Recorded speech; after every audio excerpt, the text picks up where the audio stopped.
Howdy y'all, it's me, I'm back. Coming at you now with part 2, my CD collection. I am now God knows where with God knows who.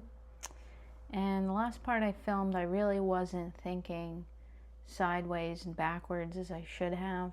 I think I was purely going by with what CDs I sort of bought first, but it wasn't necessarily what I had been listening to first. So I'm rewinding once again, starting off really with the first two representing like a mirror, the duality of man. If you saw my last video, you would learn about me that I became such a lover of pop music. I don't know if I'd consider this quite teen pop. This particular CD with case, I actually only just acquired at the thrift store for $1 just this past weekend. But I had the disc back in 2006 that I found in my brother's car or something. I don't know if it was his, I don't know if it had been his girlfriend's or something. And oh boy, I loved it. It's Lindsay Lohan's debut singing effort, non-Disney speak. Classic standard pop album, what a time to be alive. I certainly was happy that I had it. Hard for me to get my hands on stuff, but thankfully I just found this. I remember also finding in his collection just the CD case of a Backstreet Boys CD, so if the disc had been in there, things might have been a little different today, but this is what I had found. Well, I grew up with 3 brothers, so that really influenced my music taste, especially in my earliest years, because what was downloaded on the family computer was System of a Down, Korn, Incubus, and of course Linkin Park. Somehow I had found a copy of just the disc of Meteora, slim pickings I guess, but I bought myself Hybrid Theory, and I guess I was such a Linkin Park head at one time that I had to get Reanimation, which is also pretty cool. So yeah, love Linkin Park in my young. I really feel like this is one of my earliest music exposure, which is kind of funny. Linkin Park, I feel like people have slightly tried to give them the like cringe treatment, which I'm going to be talking about again later. But I think anyone can argue their first 2 or 3 releases were really solid effort. It's just ever since past several years, it's been very hard to listen to for obvious reasons, but I spent a lot of time listening to this, a lot of time. My CD collection is really just such a weird, random sort of quantifier for what music I do like, because why don't I have Lindsay Lohan's second album? It's just as good. I don't know. Why do I only have the second Evanescence album, The Open Door? I don't know. I have a very distinct memory of being in the old Target, seeing their first album, and just looking at it and thinking, I'm not going to be allowed to have this thing. It's way too scary for me. I mean, I would have loved to, but I knew I wouldn't have been allowed. So I have The Open Door, which is a great album. Evanescence, another big early inspiration of mine. Moving slightly ahead to being a kid on the bus home from school. If I could, I would love to pull out a copy of the one and only Frou Frou album, which is one of my all-time favorites. I think it should be one of the best recorded of all time, but just as good, if not better. I don't know. I have Imogen, Heap, Speak for Yourself, one of my most influential albums of my lifetime. I was almost thinking, like, is this a promo CD? Because I don't know what this alternate artwork is. I don't know. It seems real. I don't know. It's a little melted. Imogen Heap, easily one of the greatest artists of my lifetime. By some tiny chance you saw my video of my formerly favorite artists that fell off, you would have heard me talk about loving and then hating Maroon 5. So I have actually truly their debut album, which is maybe the best one, when they were Kara's Flowers. It's The Fourth World. Extremely cool, slightly grunge album. They could never, right now, they could never even touch this ever again. Of course, their sort of debut, I guess, super awesome songs about Jane. Then It Won't Be Soon Before Long.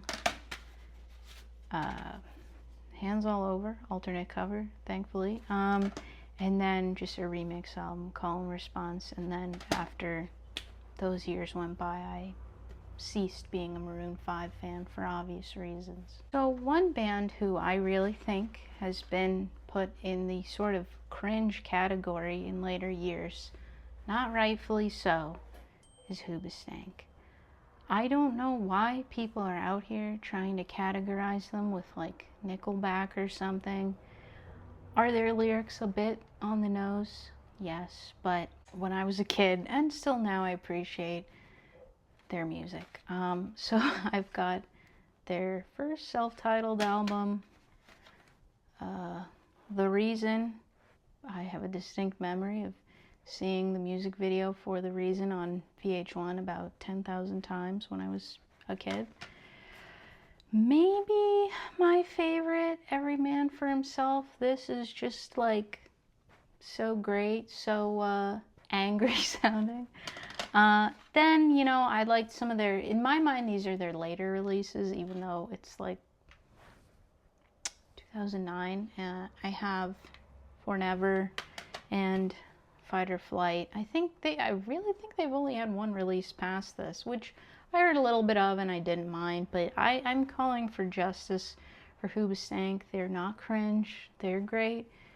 You don't like this kind of music? I get it, but for what they are, I think they deserve to have a little respect put on their name. And sort of wrapping up here with one band all of us old heads love and appreciate is none other than Panic at the Disco.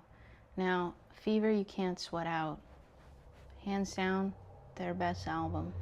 Nothing can compare to this. Nothing will compare to this. This is just, it's unmatched. I heard this. I loved it as a kid. I'm sure I had the burned CD first for a decade. I remember when Pretty.Odd came out, I first heard it. I maybe only heard 9 in the afternoon, and my first impression was that it was weird. And it is weird, and honestly, I only just had some sort of 2015 like Tumblr resurgence in my lifetime where I became a fan of this and got to appreciate it, because honestly, this is like my second favorite album of theirs. I think about Ryan Ross every day. Where did he go? Why did we lose him? What did we do to deserve what we got? Why couldn't we get any more? I don't know. I'll never know. After that, of course, at the time I probably more so enjoyed Vices and Virtues. Great album, love it. I kept going with Death of a Bachelor, and I even have Pray for the Wicked. I don't have You Know What. I would never have that. But Panic, can't go wrong with them. They will always be a classic. Funny enough, the first concert I went to was a Panic at the Disco and Weezer concert. And I remember being in a pretty happy mood and saying to the girl next to me, "Man, I wish I was at a Fall Out Boy concert right now." And her response was, "Me too." So, as much as I love Panic, I have to rank above them Fall Out Boy. So, of course, Take This to Your Grave, which is a very cool, like, man, debut album, amazing. My top 3 favorites of theirs are probably their next 3 albums. Man, From Under the Cork Tree is just a standard. Like, however Grandpa feels about the Beatles is how I feel about this album. I could listen to it anywhere at any time. This might technically be the second CD I ever kind of bought, right? Second or third, right after the High School Musical CD. Funny enough, I got this in Aeropostale was having a promo. Buy a t-shirt, get this album, which I still have the t-shirt, of course. But yeah, when I was in middle school, I loved this. Folie, Deux. Either my second or third favorite. Maybe it's, I don't know. This I was totally underrated, I think. And I've got save rock and roll. And surprisingly good was American Beauty, American Psycho. Ain't no way I'm about to own a copy of Mania, but if I ever get the chance to pick up So Much for Stardust, I definitely would, because that was much better than I anticipated. So we have moved slightly ahead in the timeline of my life into the mid-2000s. I will not be leaving it anytime soon though, so see where I go next. Thanks for watching.